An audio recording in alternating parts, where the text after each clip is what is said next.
전능하사 천지를 만드신 하나님 아버지를 내가 믿사오며 우리 주 예수 그리스도를 믿사오니 이는 성령으로 잉태하사 동정녀 마리아에게 나시고 본디오 빌라도에게 고난을 받으사 십자가에 못 박혀 죽으시고 장사한 지 사흘 만에 죽은 자 가운데서 다시 살아나시며 하늘에 오르사 전능하신 하나님 우편 앉아 계시다가 저려서 산자와 죽은 자를 성령을 믿사오며 거룩한 공회와 성도가 설립하는 것과 죄를 사여 주시는 것과 몸이 다시 사는 것과 영원히 사는 것을 믿사옵나이다. 아멘. 네, 하나님의 말씀 보도록 하겠습니다. 로마서 8장 26절에서 30절 말씀입니다. 로마서 8장 26절에서 30절 말씀입니다.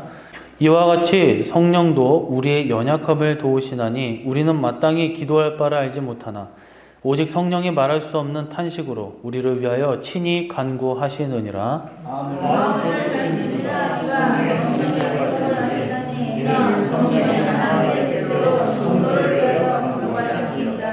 우리가 알거니와 하나님을 사랑하는 자 곧 그의 뜻대로 부르심을 입은 자들에게는 모든 것이 합력하여 선을 이루느니라.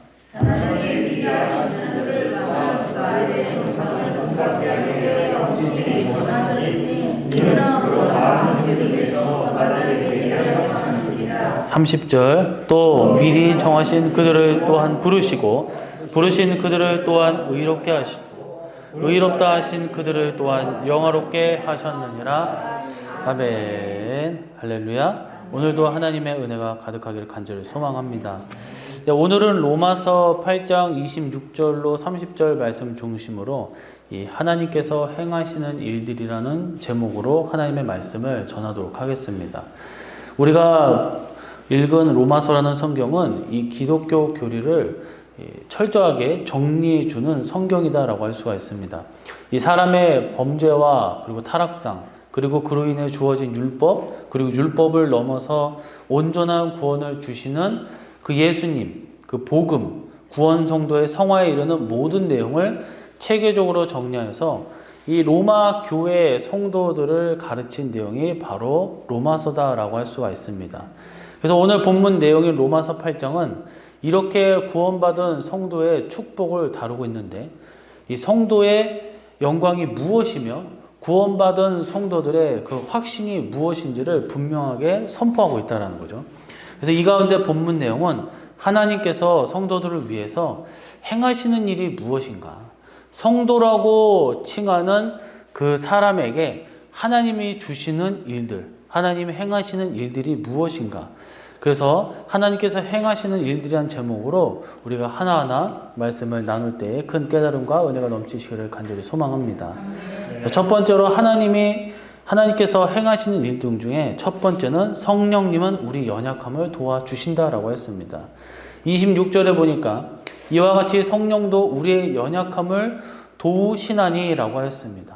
첫 번째로 성령님은 우리의 연약함을 아신다라는 거예요. 그래서 도와주신다라고 했습니다. 말 그대로 성령님께서 우리를 친히 도와주신다라는 거예요.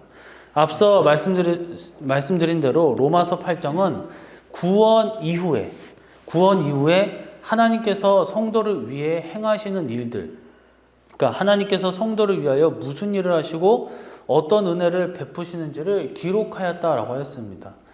하나님께서는 우리를 구원하시고 예수님을 믿게 하시고 죄를 사하시고 끝난 게 아니에요. 그러니까 사람은 한두 번 도와주고 그냥 네가 알아서 해라 할 수가 있다는 거예요. 그런데 하나님께서는 딱 구원에 이르게 하시고 예수님을 보내주시고 죄의 문제를 해결해 주셨어요. 그러나 거기서 끝난 것이 아니라 그 이후에도 처음부터 끝까지 철저하게 책임져 주신다라는 거예요. 그래서 오늘 말씀의 연약함으로 번역된 헬라어 원문 표현은 아스테네이아라는 단어를 쓰는데 나약함, 질병, 도덕적 유약함이라는 뜻을 갖고 있습니다. 그러니까 구원을 받았지만 여전히 우리는 뭐예요? 여러 면에서 약하다라는 거예요. 나약하고 유약하다라는 거예요. 질병으로도 무너지고 또한 유혹에도 무너지고 여러 가지의 삶 가운데 모든 문제 속에서 내가 견디지 못하고 넘어지고 쓰러진다라는 거예요. 이 같은 우리가 끝까지 구원의 삶을 살 수 있도록 넘어지면 일으켜 세워주시고 다치면 치료해 주시고 병이 나면 그 병을 없애주시고 유혹에 빠져서 죄를 지으면 다시 한번 깨닫게 하셔서 하나님의 품으로 돌아오게 하시고 여러 가지로 하나님께서 우리를 도와주신다라는 거예요. 그것이 바로 성령님을 통해서 그 능력으로 우리를 돌보시고 도와주신다라는 것이죠. 그래서 요한복음 16장 8절에서 13절에 보시면 성령님께서 우리 가운데 오셔서 어떤 일을 행하시는지를 철저하게 가르쳐주고 계세요. 예수님께서는 성령님을 가리켜서 진리의 성령님이라고 했습니다. 진리의 성령님. 그러니까 진리라는 게 뭐예요? 변하지 않는 것, 틀리지 않는 것. 이전에도 답이었으면 지금도 답이고 앞으로도 변하지 아니한 답이라는 거예요. 그러니까 변하지 아니하는 그 성령님을 주셨다 그랬어요. 우리가 비진리 가운데로 세상 가운데로 나가지 않도록 진리 가운데로 계속 올곧은 곳으로 우리를 인도해 주신다라는 거예요. 사람은 또는 이 내비게이션도 보면 오류가 걸려서 잘못 가르쳐 줄 때가 있단 말이에요. 그런데 사람이 만들거나 기계는 오류가 있지만 하나님은 오류가 없다라는 거예요. 왜냐하면 진리이기 때문에 세상 그 무엇도 진리는 없습니다. 어떠한 법도 완벽한 법이 없어요. 어떠한 사상도 완벽한 사상은 없어요. 허점이 있고 거기에는 맹점이 있다라는 거예요. 그러나 철저한 변하지 아니하는 답이신 진리의 성령님께서 우리에게 가까이 오시고 또 우리 내주하셔서 우리를 인도하신다라는 거예요. 또 죄에 대해 의에 대해 심판에 대해 가르침으로 우리를 죄악에 빠지지 않게 의로운 일을 행하면서 하나님의 심판 앞에서도 굳건하게 설 수 있도록 인도해 주신다는 거예요. 계시록 12장을 보면 이 참 교회를 상징하는 해 입은 여자가 용의 박해를 받는 것이 기록되어 있습니다. 이때 큰 독수리와 이 두 날개를 받는다라는 기록이 있는데 12장 14절의 말씀 보니까 그 여자가 큰 독수리의 두 날개를 받아 광야 자기 곳으로 날아가 거기서 그 뱀의 낯을 피하여 한 때와 두 때와 반 때를 양육받음에라고 하였습니다. 여기서 큰 독수리의 두 날개는 하늘로부터 임하시는 능력이라는 거예요. 곧 성령님의 능력이다라고 할 수가 있습니다. 우리를 진리로 인도하시고 죄짓지 않게 하실 뿐만 아니라 용, 즉 이 세상에서 가장 강력한 존재인 마귀의 공격에서도 하나님께서는 이 성령님의 그 능력을 통해 우리를 강하게 하시고 우리를 도와주사 그 모든 것, 마귀의 그 괴계와 간악한 그것도 죄를 짓게 하는 그 모든 것들로부터 벗어나게 해 주신다라는 거예요. 이처럼 하나님께서 우리를 위해 행하시는 일 첫 번째는 바로 성령님으로 우리를 도와주신다라는 것입니다. 성경 번역에서 가장 어려운 표현 중 하나가 보혜사입니다. 이 보혜사는 헬라어로 파라클레스테라는 단어를 쓰는데 여러 가지 의미를 갖고 있습니다. 필리핀 남부에 쫄로아노 모로족이라는 이름의 원주민들이 사는데 이들은 성령님, 보혜사를 가리켜 계속해서 옆에서 같이 가시는 분이라는 표현을 했다고 합니다. 중앙아시아의 오토미 인디안 그리스도인들은 보혜사를 가리켜 우리 영혼에 따스함을 주시는 분이라는 표현을 씁니다. 성령님께서는 우리 곁에서 항상 함께 하시면서 우리를 도와주십니다. 우리 마음이 연약해지고 식어질 때 늘 따뜻한 온기를 베푸시는 이 태양과 같은 분이십니다. 우리가 혹 어려운 일, 힘든 일, 또한 무너지거나 내가 삶에 있어서 외롭거나 또 내가 주저하는 일이 있다면 오늘 말씀을 통해서 다시 한번 내주하신 성령님을 생각해 보시기를 바랍니다. 느끼시기를 간절히 소망합니다. 분명 우리에게 믿는 자들에게 미세한 그 세미한 그 음성을 통하여 우리를 도와주실 줄로 믿습니다. 두 번째로 합력하여 선을 이루게 하신다. 28절에 보니까 우리가 알거니와 하나님을 사랑하는 자 곧 그의 뜻대로 부르심을 입은 자들에게는 모든 것이 합력하여 선을 이루느니라.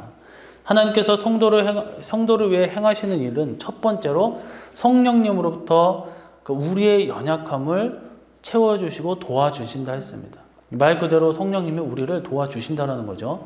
그리고 두 번째로 합력하여 선을 이루신다라고 하였습니다.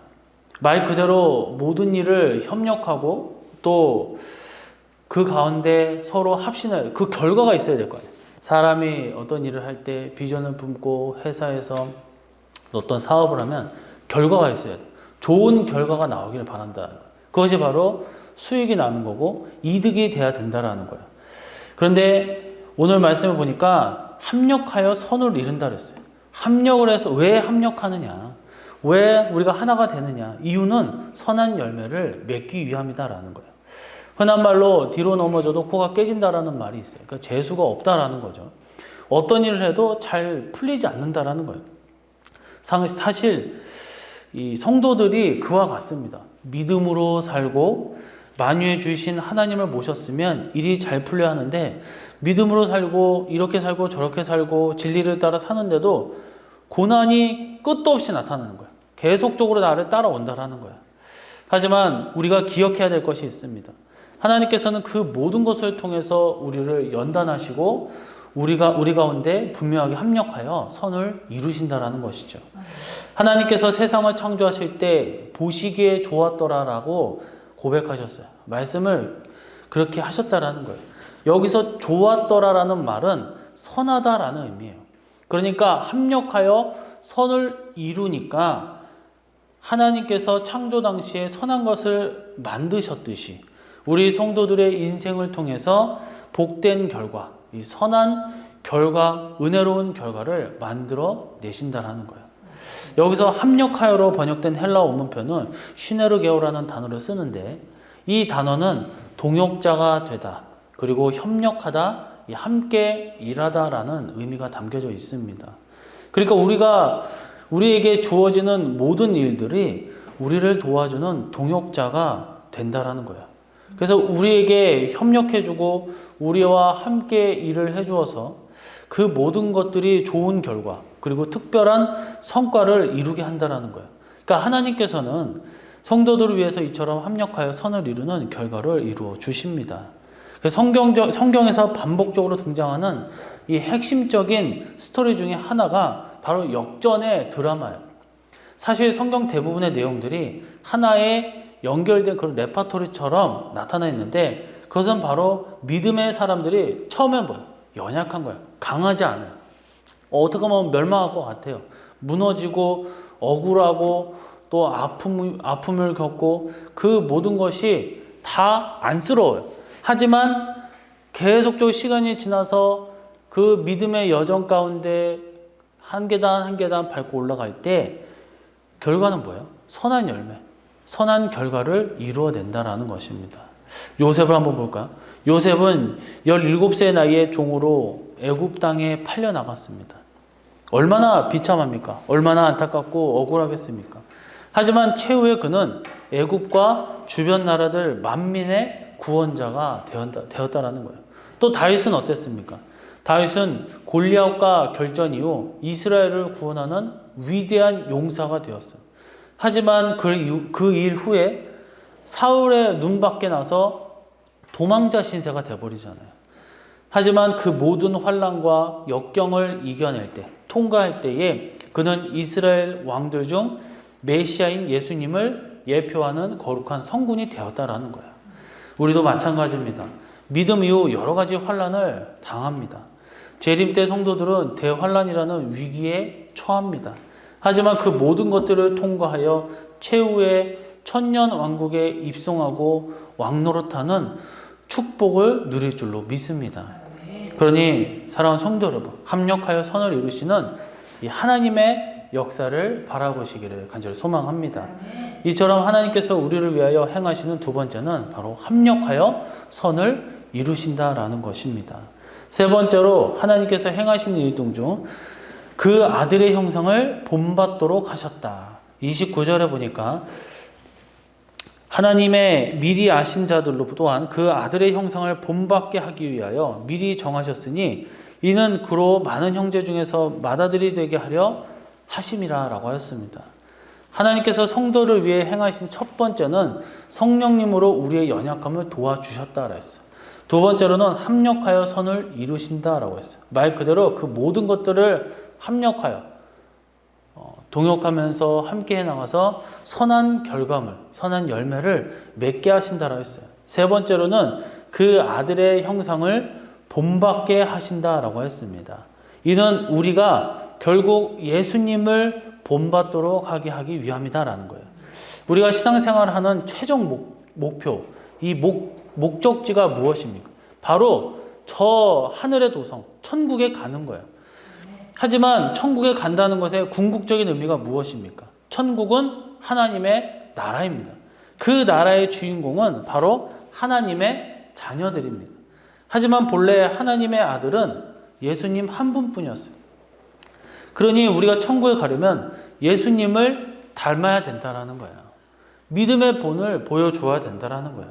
이것이 성도를 위해서 하나님께서 행하시는 궁극적인 역사입니다. 우리는 뭐예요? 죄인이에요. 연약하고 나약하고 부족하고 또 하나님을 시시때때로 멀리하고 말씀을 멀리하고 그냥 아둔한 자들이에요. 하지만 하나님께서 거룩한 역사를 우리를 통해서 이루신다라는 거예요. 그래서 궁극적으로 예수님을 본받게 하시고 천국의 소망을 품게 하시고 천국에 입성할 수 있도록 도와주신다라는 거예요. 우리 사람들은 삶의 목표가 각자 다 달라요. 어떤 사람은 돈을 많이 모으는 사람이 되기를 원하고, 또 어떤 사람은 자녀가 잘 되기를 원하고, 또 어떤 사람은 명예를 얻기를 원하고, 또 어떤 사람은 정치적으로 권력을 얻기를 원해요. 물론 성도들도 그러한 목표를 다 가질 수 있어요.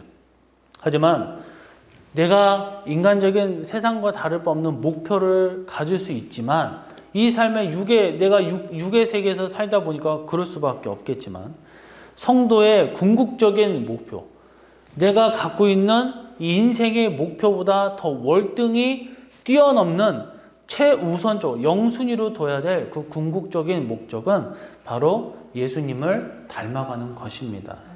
그 아들의 형상이라는 표현이 나오는데 여기서 형상은 헬라어로 에이콘이에요. 그러니까 아이콘이라는 의미가 담겨져 있겠죠. 모습, 모양, 초상이라는 단어가 있습니다. 뜻이 있어요. 그러니까 우리의 모습이, 우리의 모양이, 우리의 행색, 우리의 초상화가 예수님을 닮아야 된다는 거예요. 우리의 아이콘이 예수님과 동일해야 된다는 거예요. 그렇게 우리는 못해요. 우리는 할 수가 없습니다. 그렇기 때문에 하나님께서 역사하신다는 거예요. 우리는 여전히 연약하고 죄를 짓고 부족함이 가득하지만 예수님을 닮아갈 수 있도록 하나님께서 역사하신다는 거예요. 이것이 하나님께서 성도들을 위해 행하시는 궁극적인 역사입니다. 빌립보서 3장 10절에서 14절의 말씀을 보시게 되면 바울이 인생을 다해 쫓고자 했던 내용들이 담겨져 있어요. 그것은 예수님의 그 고난과 그리고 부활에 동참하는 것이었고 예수님께 붙잡힌 바 되어 내가 지식과 율법에 사로잡혀서 핍박하였고 기독교인들을 괴롭혔지만 오히려 예수님을 내가 잡으려 하다가 내가 사로잡힘을 당해서 예수님을 쫓아간다라는 거예요. 히브리서 12장 1절에서 2절 말씀도 같은 맥락인데 이러므로 우리에게 구름같이 둘러싼 허다한 증인들이 있으니 모든 무거운 것과 얽매이기 쉬운 죄를 벗어버리고 인내로서 우리 앞에 당한 경주를 하며 믿음의 주여 또 온전하게 하시는 이인 예수님을 바라보자. 그는 그 앞에 있는 기쁨을 위하여 십자가를 참으사 부끄러움을 개의치 아니하시더니 하나님 보좌 우편에 앉으셨노라. 우리의 궁극적인 목적은 오직 예수님이에요. 오직 예수님밖에 없다라는 거예요. 예수님을 본받고 예수님의 영광을 사모하는 것이며 예수님이 계신 그 천국에 이르는 것입니다. 사랑하는 성도 여러분, 우리는 인정해야 돼요. 우리는 연약합니다. 우리 하나님께서 우리의 연약함을 아시고 역사하시고 도와주시는 거예요. 우리가 강하고 완벽하면 뭐하러 우리가 하나님이 왜 필요하겠습니까? 내가 건강하고 운동도 잘하고 똑똑하고 한다 하더라도 연약해요. 왜요? 우리는 결국 시간이 지나면 나이가 들면 연약해지고 병이 들 수 있고 또 아무리 오래 산다 하더라도 뭐 천년만년 살 수 있는 것이 아니에요.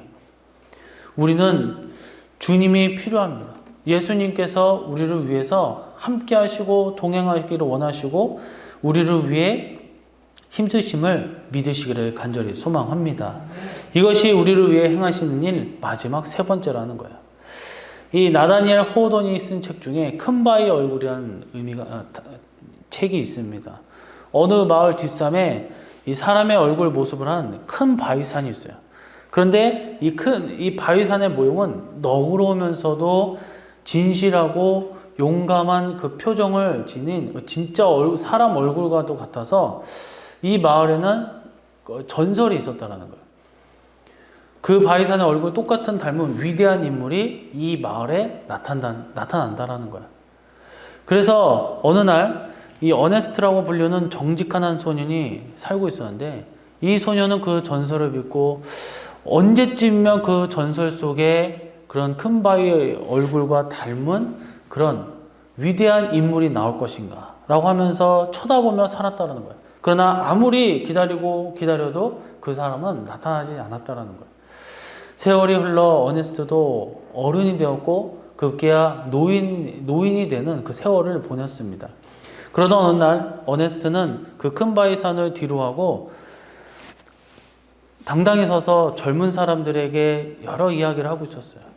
마침 그때 붉은 저녁 햇살이 어네스트의 얼굴을 비추고 큰 바위 얼굴을 또 동시에 이 햇빛이 비추게 되는 거예요. 그 많은 사람들이 마음에 부르짖음이 있었던 거예요. 아, 전설을 이룬 사람은 저 어네스트라는 할아버지구나. 정말이었다. 매일매일 그 큰 바위 얼굴을 보면서 대체 어떤 사람이 위대한 인물일까? 저 바위 얼굴을 닮은 인물은 누구일까라고 하면서 계속 꿈꾸며 그것을 바라보다가 마침내 어네스트는 그 큰 바위 얼굴처럼 닮아갔다라는 거예요. 사랑하는 성도 여러분, 이 이야기에서 우리가 알 수 있는 것은 무엇입니까? 성도가 우리가 바라봐야 할 대상은 목표는 바로 예수님이라는 거예요. 노아? 아닙니다. 아브라함? 아니에요. 다윗? 아니에요. 물론 다들 훌륭한 믿음의 위인들이에요. 우리는 오직 예수님을 닮아야 할 줄로 믿습니다. 주님만 바라봐야 된다라는 거예요. 오직 하나님, 오직 예수님, 오직 우리는 성령님의 그 인도하심을 받아야 될 줄로 믿습니다. 이제 말씀을 맺도록 하겠습니다. 하나님께서 우리를 위해 행하시는 일을 우리는 살펴보았습니다. 하나님께서 성도를 위해 행하시는 일 첫 번째는 뭐라고 했습니까? 성령님으로 우리의 연약함을 채워주신다, 도와주신다라고 했습니다. 둘째로 합력하여 선을 이루신다고 했어요. 하나님께서 하시는 일은 어떠한 일을 하든지 반드시 선한 결과를 불러주신다라고 했습니다. 마지막 세 번째로 그 아들의 형상을 본받게 하신다고 했어요. 이는 우리가 예수님의 그 형상을 닮아가야 된다는 거예요. 결국 이것은 거룩한 삶, 성화의 길을 걷는 것입니다. 여러분, 이것이 구원의 삶이며 구원의 완성입니다. 하나님은 우리로 예수님을 믿고 영원히 구원을 얻을 뿐만 아니라 우리의 삶, 전인격이 구원받게 하십니다. 우리를 위해 성령님으로 도우심을 받고 모든 것이 합력하여 선을 이루게 하사 결국엔 우리 예수님을 누구보다도 더욱더 똑 닮아가는 우리 성도님들이 되시기를 주님의 이름으로 간절히 축원해 드립니다. 다 같이 기도하도록 하겠습니다. 하나님께서 행하시는 일들에 대해서 우리는 오늘 말씀을 살펴보았는데 우리는 주님의 자녀요 하나님의 백성들, 성도들입니다. 성도들은 하나님께서 그냥 두시지 아니하시고 성령님으로 말미암아 우리의 연약함을 채워주시고 결과적으로 협력하여 선을 이루게 하시고 최종적으로 예수님의 형상을 본받게 하시어 닮아가게 하시어 저 천국에 입성할 수 있는 자격을 얻을 수 있는 그런 자로 만들어 주십니다. 이처럼 우리는 오늘 말씀을 생각하면서 주님의 닮아가는 믿음의 삶을 살아갈 수 있게 해달라고 주여 삼창 부르시고 기도하도록 하겠습니다. 이제는 우리를 구원하신 예수 그리스도의 희생과 사랑에 담긴 십자가의 은혜와 전능하신 성부 하나님 우리 향한 구원의 섭님의 주관하심과 우리 가운데 늘 역사하시고 구원과 축복의 성취를 위하여 끊임없는 성령님의 그 도우심으로 우리의 연약함을 강하게 하시고 도와주시고 합력하여 선을 이루며 주님의 형상을 본받아 닮아가는 이 시대 속에 살아있는 믿음의 자녀들이 될 수 있는 큰 은혜와 축복이 우리 성도님들 머리와 가정과 기업과 우리 주변 이 사회 국가에까지 영원토록 함께 있을지어다. 아멘.